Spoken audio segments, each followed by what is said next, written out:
Wanna listen to Mama Boy? Okay. Hello, yeah boy.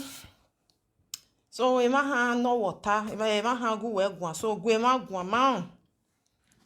Wako me no yeah boy.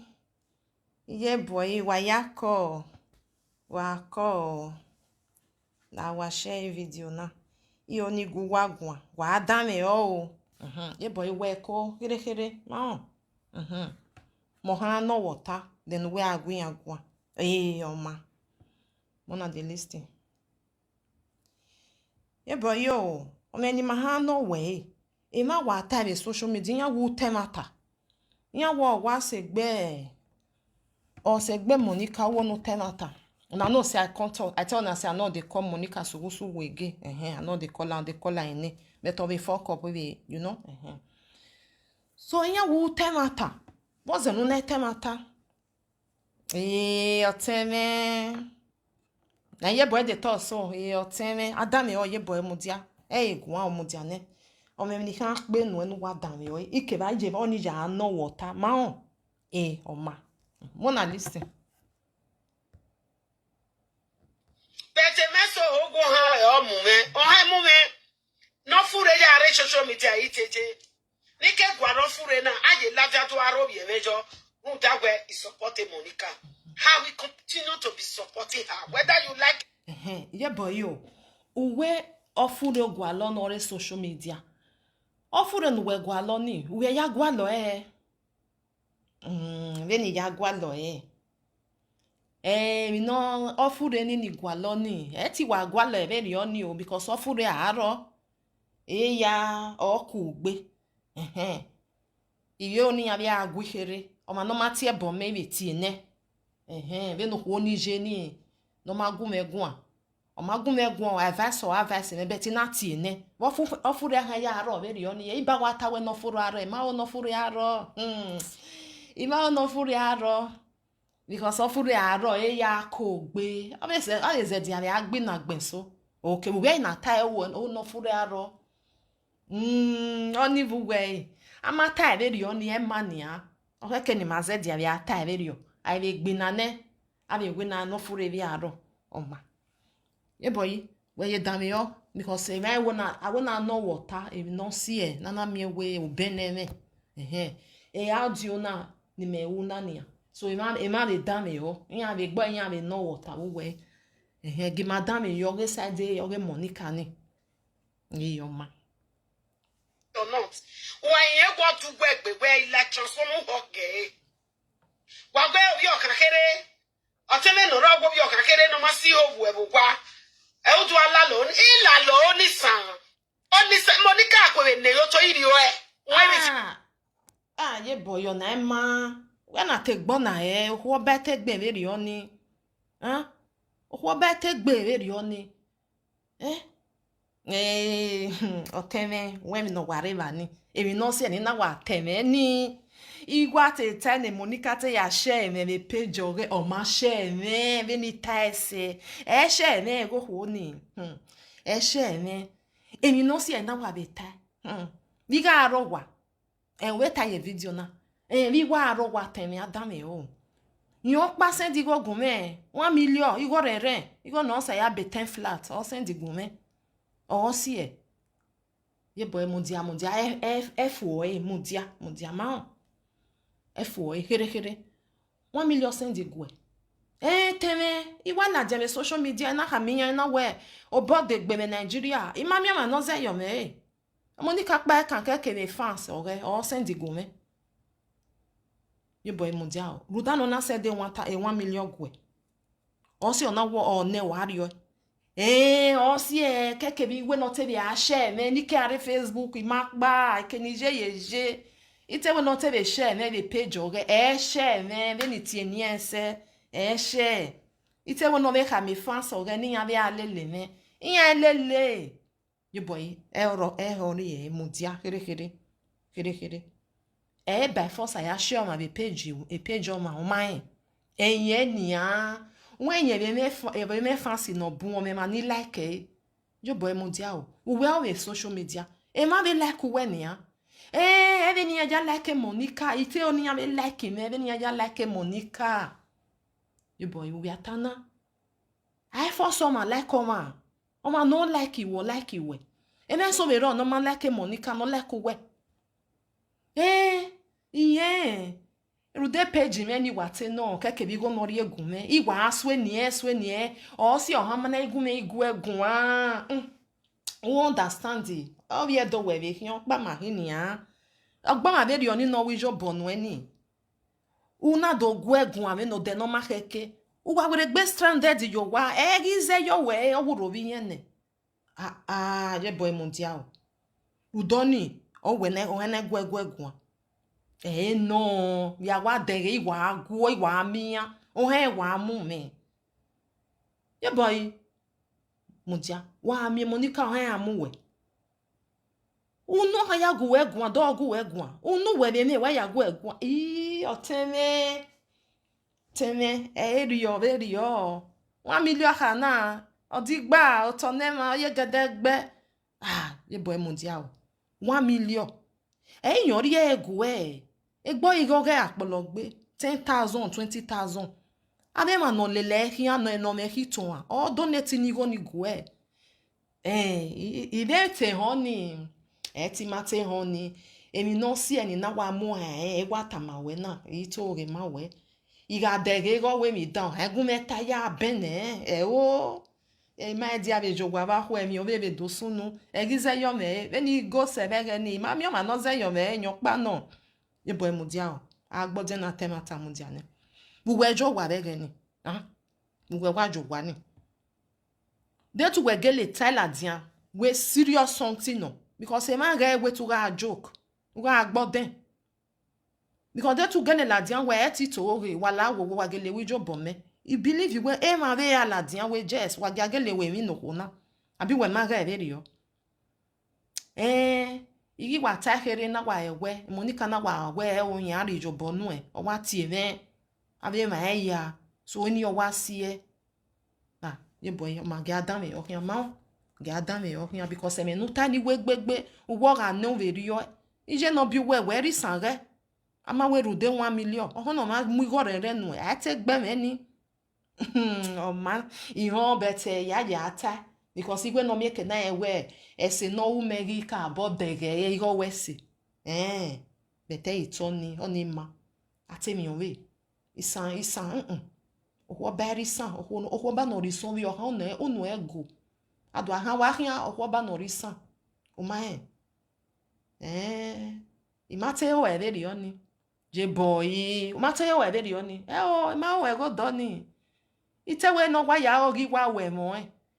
o je boy du we mo wa ri san re even we no nye te gbe me ni awa we me re Monica re e se ti gbe me ri oni o han no mu kun wa ne ha ma we gi yan ri san we o ma ma tagele no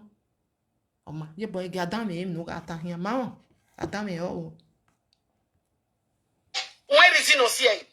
o jara gbe bo ru piwe ai gbe no ri ere ona we no ki o ta fi ere ni kwa me bi na je le ni ya ha Again, in many other Nigeria, come forward, Guana, what my calling where Mama, Wake, you can have. You people did not do that. Monica did. Monica did. That's why Bugabagbo. Nuga Western Kiziga Bugayagbo. Ogono na wo je boy. Una we nesia gbiyan bagbon Iga hemi okpanya wijwo mu were mata no a. Ije mo mu mere. Okay, ijwo mu were. Okay. When ni jugwa na me mu were ni ye wese no we ije me no ni a wese me but we gbe ye say we men we gbe ye say because we va mu were ona we no rigo ni ye una wo ha o mari ene o magaleri ene ye boy yi mari ene o ije me no igbe ye say o o but we na ida tegbe me na ne ma we ne sinya gbeyan ba gbon because we ogba ma ye say we be kini ya only different in ya origin ni hi ohun igbe ohun iwe ni no ri ohun ije me ni hi so fe do ati o ma be ebu webu je boy eme weta wu no na oni adazowa ne adazoe adazoe no adazowa o ma ga alugan ruweva we do awa dazo e uwa dazo wa e mani a ho ba hin a wo veri oni because when e sin ya gbeyan because sin ya ve tanya wiju omo were cause we ve gbiju we yese a wo veri oni a we gbe veri oni o ma wiju bonu me we na ya pon mo mani eru da wa ma wiju bonu e uwe because uga ebege mata o he gwegwe gwan because uma no do kama we igo ni ri eme iba go me we na ya pon mo mai different ways ama wonu egwan ye me because what you go ni no maka ma wonu egwan ye me o maka ma me ni egwan ye me beti mo wa decide be ri oni ina we anything no wa kan igi gwan jo o ya wa o wa we mi dan we mi esi no o je boy ye mani ha emma o ma we mi dan ho no we se no we tamai ya tamai o ga do ti e bon mewo ye boy o ma ka ti e bon no o ka ti enu de ne o ma ka ti e bon no ma we mi ro pa ti e bon no me no ona we mi dan me na dan me yo be ne no wa ya we mi ye ona we mi dan wa ha advice e ja ro wi o ma understand o advice o tamai we na no we u na o vi je me o ma de jo be ri oni o ma egu ga ro wi o eyin kan la di on do ro wi ewe o we se vi je me o to se bo mama yi wa me sense enwa ne maso do enwa ne me de so do me ni ye boy enwa ne maso do enwa ne me de so do ite wa la din awa ro wi yan ke no ti e bo no ma ke no ma ti e bo no ma no ma ti e bo no ma ni o se awa do gbugbejo hun wa ti e no wi e ti e ni ra ti e ni je mete won yo ma se ye boy ya u veri oni ati no ma ti no ma most no ge money we me ge wa nu we wi le do me we awa no ite ogi le do ni ma ta ka mu dia ne ma o ma we se no wa ta na wa do pike ya ga gun beti ye ko ata o je mu me o mo ni ka mu me gbe o mu me gbe a o me ya ta wo ne ya ri sani a o me ya ta o gi mu me ye boy I mo ho ma respect no ma o ye wo odion wa bo ha me nwa ye boy da me o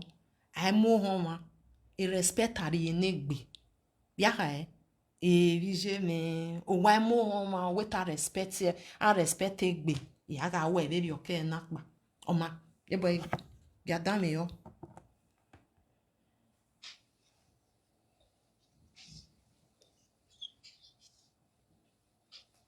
Yes, she did.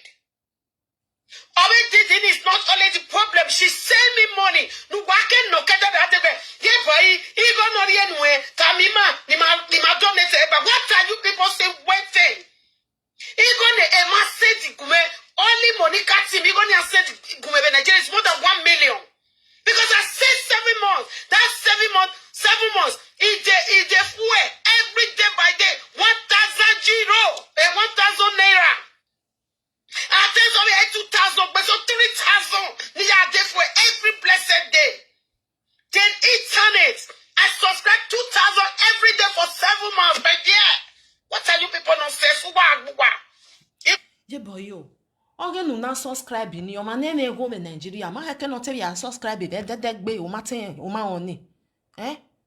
Wetu we oni sha. Wa subscribe we ro wa. We o me ego wo bo. Wala wo wa ijo bo me we na wa la internet we ni ame we igo gu we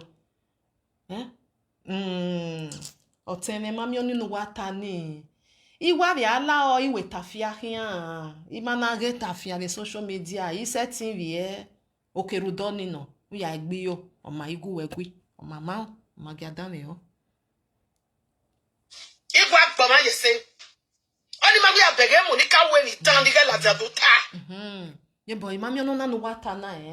adame o mami ono na no weta na ye boy ko dame o mi ni aya no we na uwe ma oni mami we Monica we mi no get do tai wa se tita mame o je boy de mi opa no we ta we Monica wu no ma that is name mo bo wata we Monica wo no na at least no ma o wuge ade dege we Monica wo no na ma dejo Monica no na ma de no we wa gun ajiwu we oteme oni ayeta sin na yeta desin ayeta desin emi bun no monica u ni wadege iti a oni guajo veni kata mawe sin mami no wa gumegua na yo ni wa open mawe on egumegu egua even wogo bia na sunu oge picture sunu ni itemi no ni ateta beti na do abene we o ma ri picture ni gie o ma mo audio gie because me ni kan ta iga do temi o be ba we ni do rigo bia na mi 1 million o temi we bia reason ni a bia na mi 1 million ni amune o ga si me bolua jebo yi damio bi yen rigo ninu o ma ka ma onu ga itemata o ma ya gwe wonu ye ma be ya go wonu o ma ya gwe wonu mo we ni wa gunu o ma te ka ma me because ma ono do ana me we ye boyo igo ni ri enu e wa ri egu me gege e u ve ri o donation is donation because e pe oro keri eri o me ke pe be ri eri sefi e be no we ori enu ne o move ne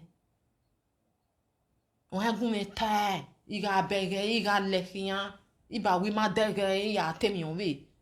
je boy bobo ne gbuwe u ya temi on we eri ohu oba yawo ohu oba oteme be noje o itane okpabare ebe je zo ya ta ebe ji gbina ta o wa ta be noje o hewe won me no oba yawo mi yen wa ita u pa igbava do na igwan yo igbaha o hewe e igwan ebe je zo ta ebe je bo be ya ta ebe fili tangi wani wa han ta de tabu wani no popo monica wani no si obo si owe ebe ta de rio opinion won me ni ati opinion ohuwe uwa ta ukpamare oma beta be no gbera na igita beti ma di aye egun because ma o ho me we ni get the egun kan ye because he kan wa be ni wa ta ni we ti ora net ari o ekwe ma egun me itemi o be ma gun me guijo ma wa gun me guijo o teme no ma ma wa gun me guijo it just that it tiny enya na igari ehia be social media na we ni ya de transformer de transformer tiny bigi tiny na do we mi data ye boy awe mi no wan ihone ge ahion mane o ma hion me inu awa ahion me inu peju gweje no we na we hion me eledi we hinia o ma hion me ìyẹn wọ́n gbẹ̀so ìmá wàrọ̀ wà dẹ̀rẹ̀ wà gúọ́ wà mìíà yẹ́bọ̀ yìí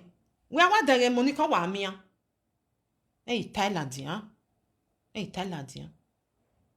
Thailandian wọ́n mìíà wà mìíà bá ẹ̀yàn rí rẹ̀ ẹ̀nà rẹ̀ dẹ̀ àgbẹ̀ ẹ̀yàn dòpọ̀ nù ẹ̀ òun iná dẹnu hẹ́ ra mìíà bá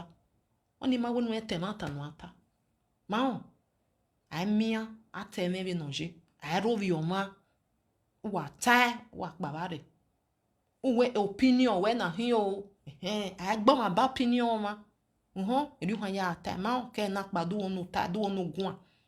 uwe opinion we nọ bẹ́ẹ̀ni mẹ́ẹ̀dì we ha mà we ọgwụ we na hin wà ẹgbẹ̀mẹ́ bẹ́ẹ̀ ọgwụ we na hin bẹ́ẹ̀ tó tẹ̀lé nà jẹ́ because yẹn wù tẹ̀ náà ta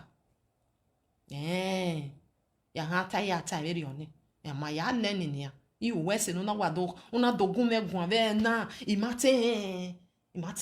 because ina we gbe ya we gbe jowa o sa bo ege mi dan sunu e monica pa kan dege no ma no ze yo me yan ni pa yan ma ze yo me e o je boy e ri o adam yo o pagbon ya e ti yan ma ze yo we o ma ta inewe ni aya e we ugele mi ne won gbe so na ta we o bo de gbe mi robo enesa ogo den no but wa ta we no geleje we ti joke wala wowo wa we jo bore gbe ni ki arowa e ma we jo bogu e what is e ma be lelu we ni ya ma e don we ya ga we be ri oni ene monica na wa mo nya hu ni na wa do tv e wa do zigore o eni na wa geleze e me na wa jin yen yago e ma be te be ri egun me o le se me ye ni go be ri o o te me nu wa e 1 million polo e 1 million o wa go e mo nu o si eni na egun wa e boy e ri o ma e ri ya we mi even when I be me bani an we gemi no so no even mo ye platform me joko iye boy we yen ni de o gemi ude emi no so no do kwore na no so no na wala ho o no ga 5 e ma be ri egwe o ma mi we ya ewe mi dan o ri tamame o ma na tamame wo se me o do a ri ame o ma ina we mi don we tamame so fa ma ya ro bi me Oma mete wo ma wa we se no ma awa la lo ma ni oni san hian ari tema tamani awe mi dan selfie ta mai awa le hian o e boye ri o ma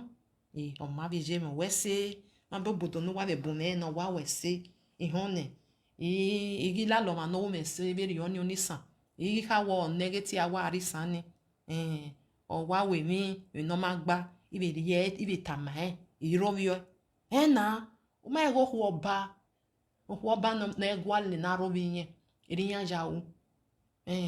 ma me nuwe na wa saladian ni o ma wa gun we gun o wa rule ladian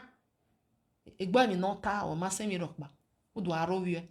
we me go bi o han ni nuwe din ni o ladian do gbugbe yu ohun irinya je yin ne respect yin ropa ne respect ba irinya wa arowie no se yan ẹ̀yin náà wá sí yàn ẹni àti ẹbọ ní gbìyàn bá o je boy dami o eri yàn je wa ge woman no din ogu egun uzo boy because we are do reply odoro we oda we gbe abeduwe oteme egi dame me ma ye nezi egbe yufu me egi dame imagi ya egwo me social media me na e powder ma wa ya gbe pancake imagi ya o ai eboni ati ene mi no we mai je boy ri o wa respect gbe we ma obi o kan ati eboni me ni meje o di me better man ma gba o tu ona aro bi eme da me iwe because e go pa ma ya ju un ti ori oni ugwe ni we different ni me ni iya mana ro bi me gbe bi o ri me oni o wa e boy me weta na o teme so do aye iya be ro bi me ko be vun me iwe no e ga te gbo no na wonu odi egun be ri o ni odi no gwan be ri o ni o me ta gbogbo yo ohun adu ape ma bu hun aya egbe wan tenten okay oma iri o me ri o ni ya fi were ya try ni fi were o we ya fi were okay ya da me yo adi o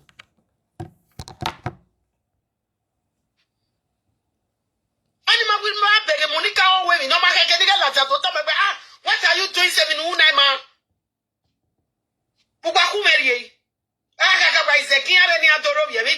I know the change go anywhere because I know even get group before. Talk let's say buy do I change.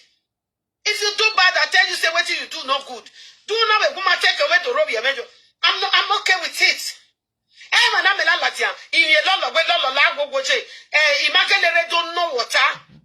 You know what take a side. Ekwi my go so no mudoto. Ye boy mami ono na no wetana oguna take a side. Odun we mi dey oni. Ma understand. Uje de ezogin ya na wo sunu. We ni ma ya gun ajo anagbono na. Ujere. Jere imanota erije ikahama weban ikahama bi bandasun weban igwe ti iwe ni Monica ya promote page mi promote share oni mami do promote iwe adame yo ma ye boy listen to me ya adame yo benu we ladiani una take a side we ma e wo dun egun ameri oni odun oweri oni odun aha teme ori owo bona ana ebe gbiyan o ko ta otogona o ita here o ewe ma bebe ni me ya gwanjo o ma bebe ni me ya gwanjo be zin ani ima de bana be na ye gwana ni ima gi gwanjo ina isi aye ma bebe eri odun ya we mi because we ga level adon mi opa no do ha we eme na aya hion we me mede imegeri odion yawo eje no ba wa no o ye boy you mate eje ni no ba no ime wa ye na we eje no ba no uma be me no wa be ma me na because mo you no me ya taban we ina wa ladin ina wa take a side o je boy odio take a side odio a take a side the other one on day because wa woni wa na gbezo o de odogbo e ubege me na ya we mi wa ha analyze mi ha wa imu ha analyze wa wo iye eva hondu wa ka me gbezo eru dawo wa me gbezo nu ya gbokpa ye boy wo adame o I mete we veni meje me malake lolo ye boy dame o wo we I ma balake o wa se ni na wa ladin na wa gbe ina wa take side na wa de ba Monica o adame o dame o me no we meje me ba ni ma be bu no ma be like we o ma understand o ma mi do ma like o ma enu egun ajo ima gwanjo Monica Monica ije vene mwe nya je boyi dame ho ti amwe jan ikata ma we ba o ma ve no je me no me Monica je boyi o ma ni abi je me kwa iya eva veni ya we me ni ve no dio ya o iladia o togona o toge no pa ero vi ya o ko tai okpabare bege oriogo na nona o itasi gbava yama kwe o yewe okay dove ikove me wa ya ladiani ina we orin lolo e ma ime wa gbo ni iwa gbe e ma ta no wiwe gbe ladian ori do yin yen idoyi mi abeto ke onu ibe ya ladian do gbe me na ye bewe ma omo so ladian do gbo eniyan because emeni ma kan we obege emeni ma kan marokpa I ma ha ko tai because nya eva gba me gbezo di ya mana ri kwe ya wi yen kwe asinya ri ya wo ri no wan ya wo to se bo mama we se my day mete wa we ne Monica ya like me oye na me we Monica ma like me ni 20 ese ebe share e page ni na so ni ebe share me ebe je boy dame o by force on ya share o ma o by force emi opa gun wa ze get emi opa ma mi no wa ri go gun me ni keke fan so re me na wa oge fan so re yan wa do alele me je boy e fan so re do ale lo we da dogo o we fan so re me no we je we me fan so we me ni Monica be jo me fan so re e lo me fan so re me fan si me no pa me fan so re da dogo mo re because I na me we e mi be de fan so re je boy we ata ai we no agwa be na re no wa o teme ebe ni wa ya gwa no iwa ta ibe o iwa ta o je boy ya da me o eno nwa o emeta okay o ma kerio ike ateme ya do awe ike me ladian me robi o ma ido awe because iye de o o ma wa temi no ma se mi ro pe wa de wa do mo ebogbere imo ebogbera imo ebogbije je boy o veri oni ma an we leledo etari ogo no ma medo yo teme wa ye mo lele dojo ori lele do ni me ma opa ma eva we ma mi ro pa be va ni o teme di me wo gbagwo na se mi ma be da me ho o ma be da me ho ma we pa no ni za je wa ta ma we I ma mi opa we ya wa ri YouTube be ya ri lele do ni ya me uva me ko do avio we ya avio eri we ya we I ne topic ni ya we ma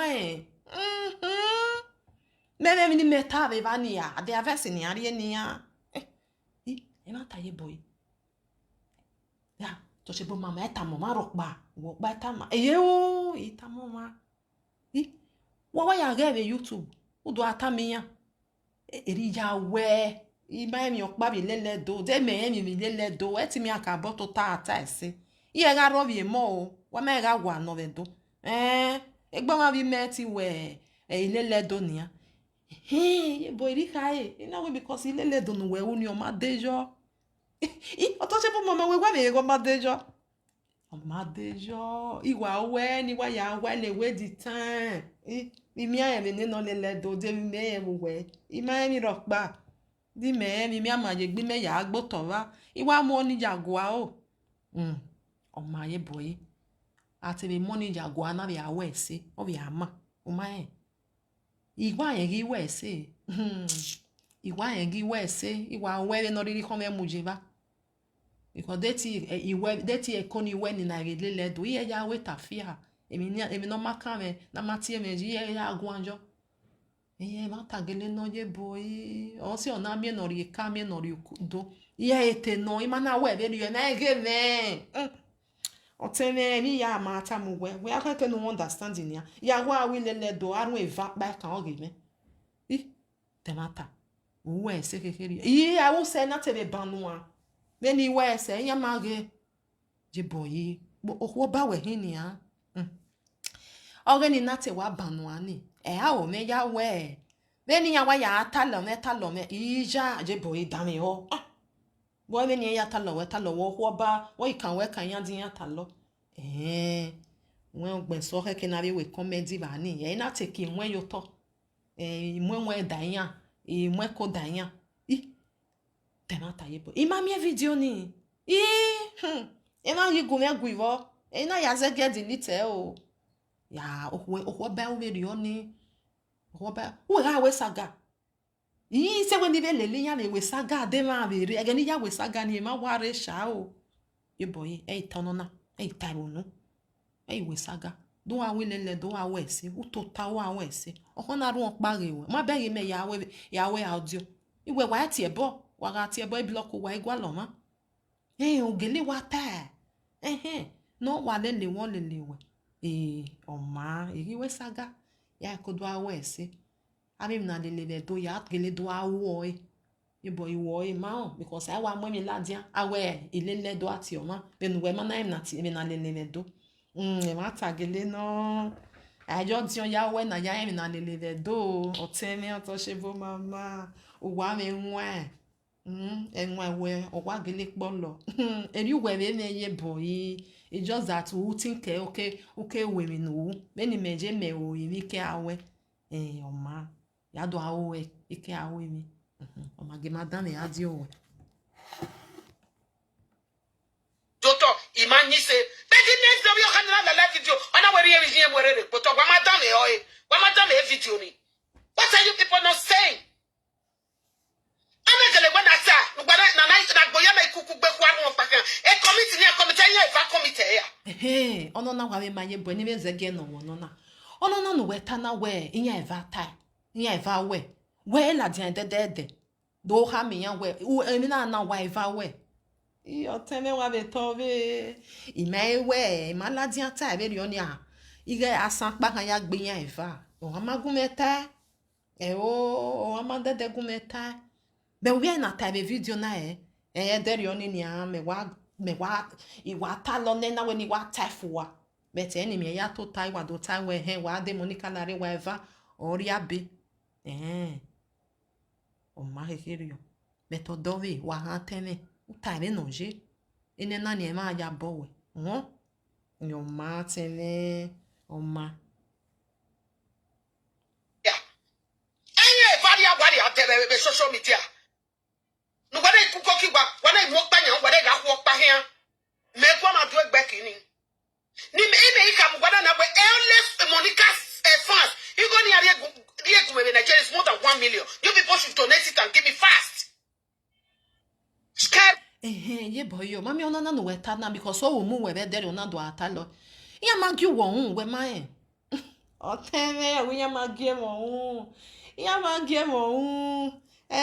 mo ni ge gbe me no okuore na hu yo de ima na gi set ipa but oni mami oni mami won wa ha teme o tabe noje imi a he mi opa o because ma be so video ni iri a he mi opa ya we owu e wo wa o hin mi be ki e ma ta no mata no oreva ni ohiemi ni na jo wa bege ni ma bo gba ohiemi be wo ven ah ye boyo obi wo ven na hiemi ya oteme o mi me no me dotana wo ven no nenu wo ven me bi aje ma hiemi ba o ye boy dame yo wen o ma na ebe yan wa o me ne do ya ze edo ni ye ara la ne no ri upo okpe ne mi agige ukpo fe agige ne mi something like that ozo me na mo shedi ne ataje mo mama we ni mo shedi ne ni go bi ana mi o yi ero igo ni ro aberi yo dame yo ye boy e video ni wo nu we dan we be ni me mi o mete tu we ba to ta ko ma be ba ni we na wa be le lo ma we mi something like that me go wo gele ano go wa wo gele areva i ma wo vi me no wo von na wa rin mi we no a wo ye boy dame yo dame yo o ma na we mi no mo no bie do ma no kan we mi na we no gwa le shade we shade e wo ve o gwa ni go ri egie we koko ke here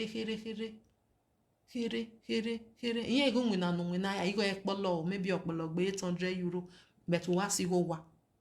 wa si ga me o stay ko na no na nwi na we ko ga dai oni opa no me ni hin won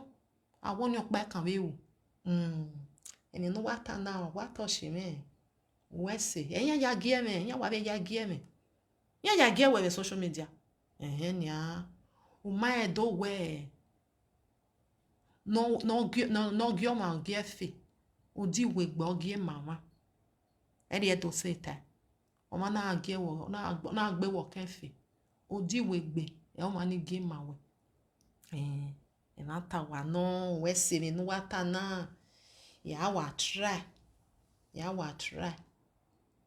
here awe here no because yan wa gie me anu pa be ya gie me be deri o we yan we o bi me fi o mase me e we me ge ma e ma ni a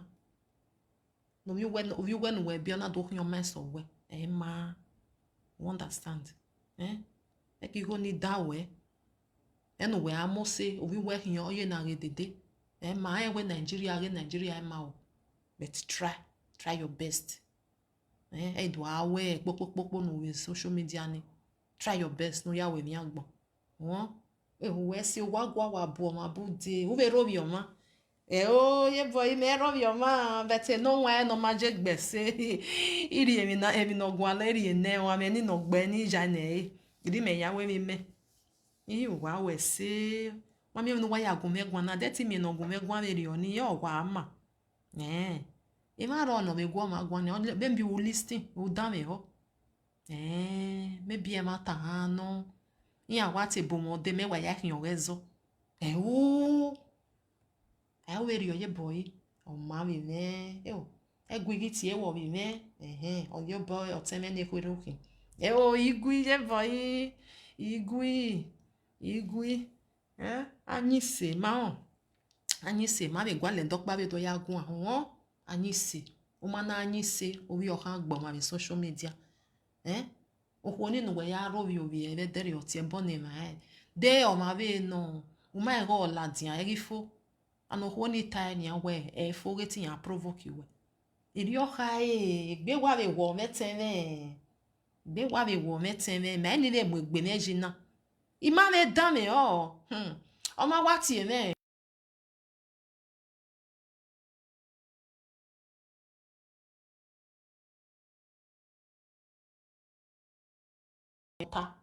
o ma je to wetin han donate 1 million e ma dan me o eri o ma ya mo lucky ni fo agbeso oni o wa mi no wo me live video na ma awa te ne mi me wa ru le i dan me ho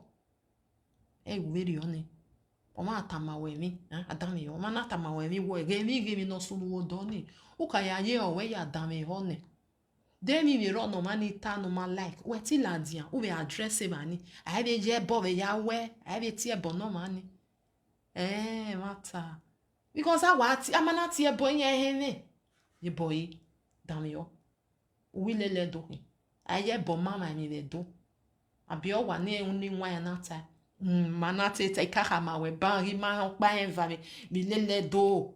ame boje mi awala YouTube ya wa re ni mi ade ibe do we ni ma ya ni ya ko ke fancy te no no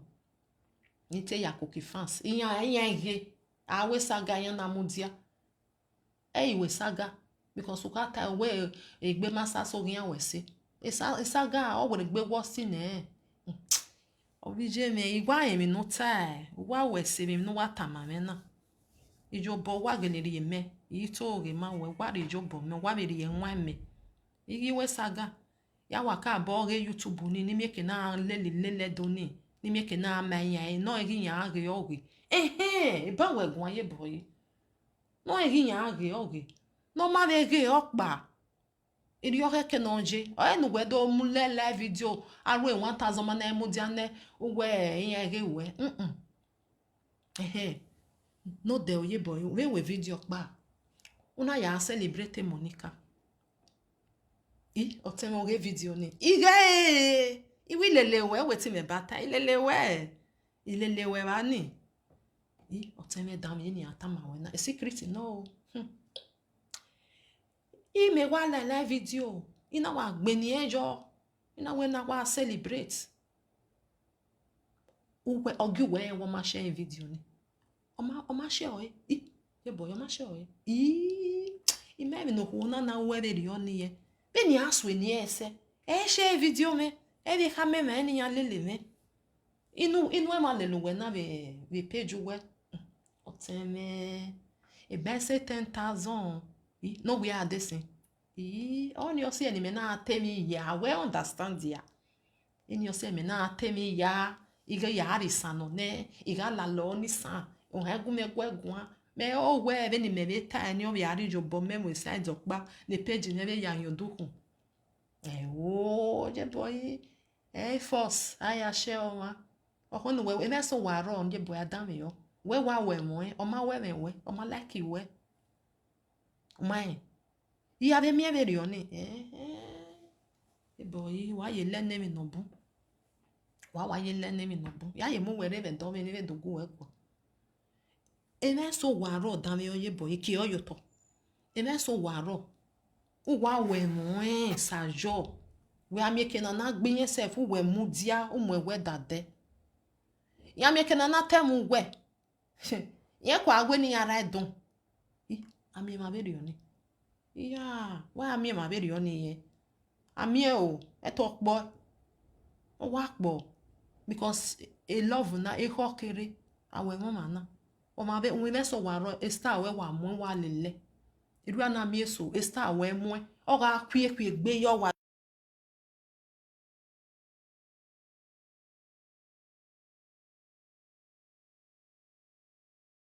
o tani we wa be nge gbo mi me wa be wu i hope we ma be ma nge ri o tani ma ta wa ta ma we na iri wa we ke do ade ije gbe me gwa le hian ije gbe me gwa le hian e ba swe ni me o tani hope we ma be da me ho ni je boy ma ro pare ma me we no ije gbe ga go alo i ga ti e o ti me e ba be gbe ni me je platform o re no me we aye boy i dege mi nu e ko ri be mu me adame yo una bege veri oni e me so ro wa ti e o ti me o we to disturb yin o ma yin wa we mi no ma o ma na appreciate o pa igbava una ge wo ma ni o ma appreciate o withdraw here o understand o withdraw here wa egbe to disturb ma na e ma ta i mete we mi awa ta ni almost o je bo erio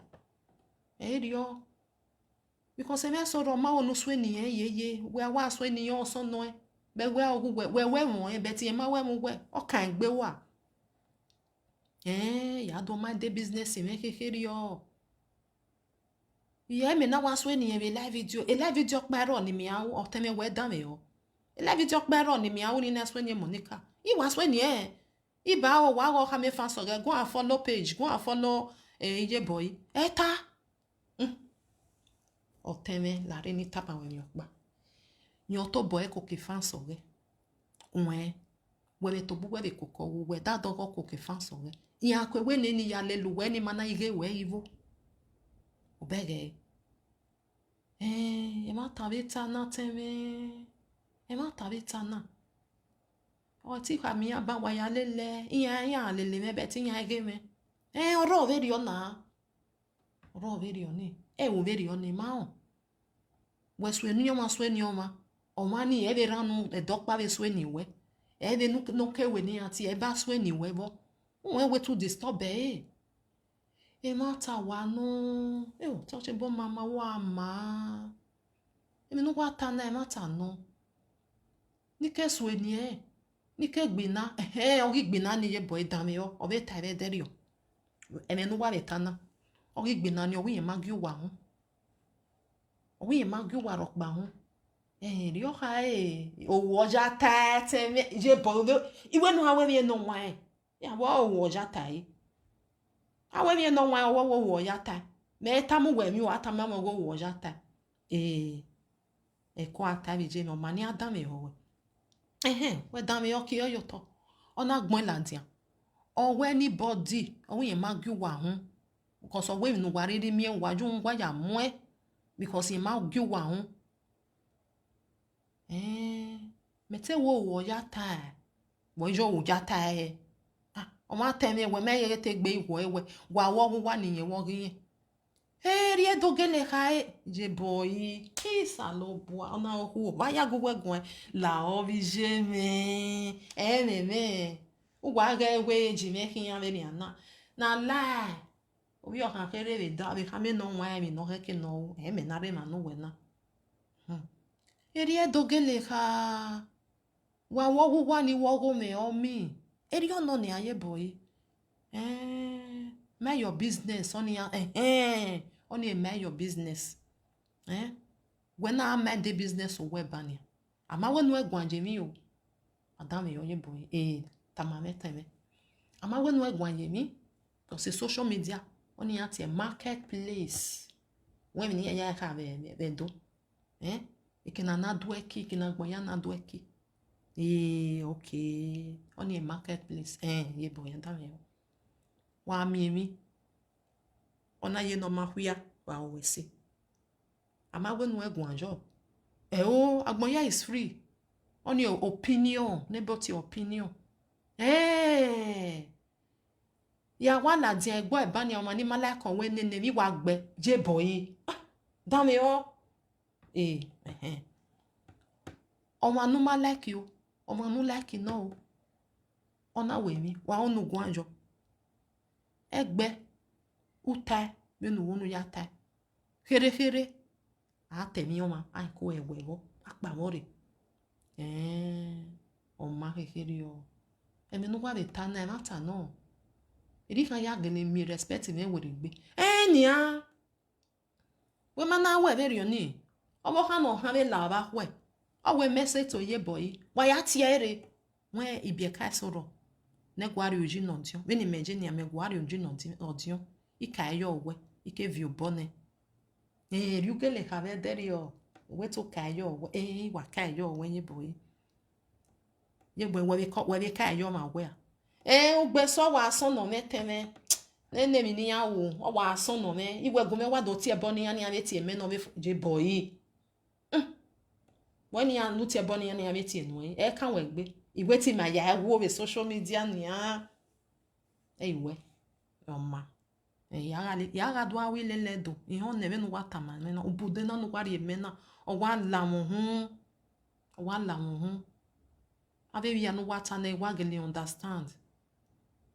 mama no we na ta we e content ni we ma get on my ti you we content emata no emata wata na why tawo ma me content o ya we comment o do ame content o na wa me sense yo emata wa no o wa geleja we comment we do ke comment o re o bi e ba va kota o ya we comment mata no eti ve hon no mo ya ve ma ve ta ya vi je me ive hon me mi no content ya me no content e so fa me ta ive hon vi ya ve ta na ve ta e boy e mi ya no ha go ma ta oma oma ve ri oni e mi ya na go ma ta na ya la ni oma we siteme sabu aji wo bo wa we se mi no wa ta ma me na e mi ya no wa ta ma me ya wa la me ho kongo vive no we ni gwa le go no ya mo shade e ya fefefe no vere igbe na ya gi eme na we mi no ro ma gbe agbon ya gi oma ori nya kwa ja gi eme ya ma we ne ni go e to gwo gi ame be ri yo nya kwa ja gi eme we ni tebe show ka me ya we iga re ki go vive hi mi nya na do ya gi eme be social media ri oji no ma toge la dian pa kan no ai me ma nero egbe we gwali go ma kere bonode gwalo gadai on we ko we 50 euro 50 euro odo akoko uri gie o ya mu shade e ke no ve hen na ga gbe won e we se vi je me no wata ma me na sa bo bless we ai me no ta mo ma me ri o gie me nya gie o mai ri oje won ke no yama enu ya gie an we no onu we no egi agwe oteme wa me egu no egi agwe wa mi na mati emeji ni e ba ni me na mo cheledi wo veri o ma wa ke na mati wo ho ba o veri o ni abi bieka o veri o ni o ho ba wo veri o ni o je gbe gboto ni bieka we se igi je gbe me gboto ma o ma ye boy ma kai fun ebe na ma we se teme we se bese neni ye kame Monica ya la lo ni sa je boy teme ya jo wa ban ivo oni aha ye boy agume kama we no pa ma na re o ye me tamu we sin wa ye temi o be ite we ya jo wa ban nya wa mu yo va ki o ja me ja ta ya tiyan ni re social media nya ze yo me bi je me me no ka be woman ni wa go we gbe be woman o si e na ta we o ga ne ya ri o o ma we ni ga ita igita wa ya bo me ma igita be ri o ni be do be rode 1 million no 1 million polo o sa ya bo wa opolo bi je me ya ke kun 1 million o ta ne ma je boy eyan ri e la di anu enyori ela dia otie ma wagimado help de mani mariere iya ezeyo ogo pa ha ori egwe me 20,000 ye 10,000 fo bete ma be ba sa dinya wijo bonu we na wado mo giyan wa mu nyan ave ma no be ri ko kere ju we ma hu we ta we wa ye gume apon me ma ni o we wa mo giyan wa mu nyan ma ye we eno na re social media no we no da me o ige ese no umege oye ri me bu weko ye boy move on ya ha o teme when you move on ya move on we say ya move on ya move on. All right my people maguye boy gwane wadame ye boy ne when my ya ko gwegwa o we ya move on so nya ave mi ya no uni or stop all those one nyibe na go ho ba nyibe na ge ibie Canada la webo ave manore 30 something years o we nyibe rio ya ko kere no ma mai ama mi o ma mi we odion o he mi ya fu o wo ka tire bando ma we do wa dan me ye boy ne ba e no see e no na we ga igo wa negi ya irisani when wa gwi yin ta rude 1 million no why we na ta social media pa bore o kin mi ati we adilito we yan no mu pa ne o ga re ba ni ari abi ogi la social media re o we yan fi we re we yan fi we re o we ni na ti e bon money o we mi ye ti ya gbe depression but we ka ma ne ba ne ai we awa no tedo o we yan ma ilele do no we yan wo we ti ya re social ya re YouTube wa dan e ya no ta ban ya iye ya ge iye ma wa he ya be rio emi ya yen wa lele iye ba wa mu egwa o no ya koke e fans so we ya ka bo le na enia ni make na do awi le do ni se because o he ke na yen we ye ho o ya time ma ari o we le because o ma no we le do no mo bo gbero ma mo bo gbijo ma mo bo gbo mo no ma bie le do o oni ma ti le kia le saga so we ya fi we so ni ma ga do fi we de fi we so iwe na igwa atie no na wa atie Monica oniti no ri a Monica no si obowo because egbo eto ni o ma like we no yawo agbon ya gwale eni o ma wonu wa we gbigbi o ma ni dey o wijo bonu move on because when we na so ro joge o no wa bete bring oge ogo momo ye no so o fi we ni ma kwa lele step by step ni ma ge dog ni fi we emi no si no na te we ni fan so ge ni ameke na lele yen but o ma ge we e fan so ge ti force yan e ma ni yan lele da do ge o create e fancy e oriyan fancy mania o ti alele we o ma mi we me no like me you like we o ma mi we me no we ta do ni you know say so my people ni ma kwa ariye boy dog ni fi we o ma na be fi we ma be sie mo ade abe do gwegun ige be ma ma ye fo me ni na o ma ja anytime ma be ya mi bo abe like page na because amo so mo sense yin I brain no anybody in the sense of ma gba se abe gwegun igbo we understand imana ma na we page na so wala wo my people wa follow a page na wa share ma ro bi o ma wo ima do amu sense yin brain abe mi ya ni ya wo no ma gba I ko do a we gbe do atiyan ta lo gbo yan do a pick e na so ro we a video for ne we yan misbehave vo ege no ya we gbe to ta ge we ye me de wona se o imana ma kana do agbele ya ladia ai be ya ro bi yan ai ko do awe beti yan we na be ro bi yan problem mi ro ma be ro bi yan a di ma a be do ya we ai ya ro bi yan ima torture yan ima lesson yan a be dede na eji e yo han no area e message na be fuck up the time ane we fuck up e be take care yes because amana ka mo ma wo ma fuck up won we fuck up ya we because like Monica na on we yen we me down o ka bobun on eto ma ozuo it's just that ave mo na eta ma ni o ma like yan o ma be ni je boy engineer ye ma like because o we temata Monica wa be ma no ta mi na we ge mi no o we to ta be we ma ta gele no yen gele we because ozuo o ma na number 7 mo ge no yarizi on we yen we me down bet ye boy okpa kan o mi o we emi hia no wa wo emi esiga no egbe ma veri Monica ma like yan na sikegbe iye gbo yo push gbe oh ne Monica you must see me Monica I must be your friend only man need anybody so my people now so we talk and reach for today also na enjoy this comedy also na enjoy wetin mama boy tell una we yan fi we ye ga wo we ni ka ya wo imi ya de okay gima watch gima ga dog le fi we o ma na fi we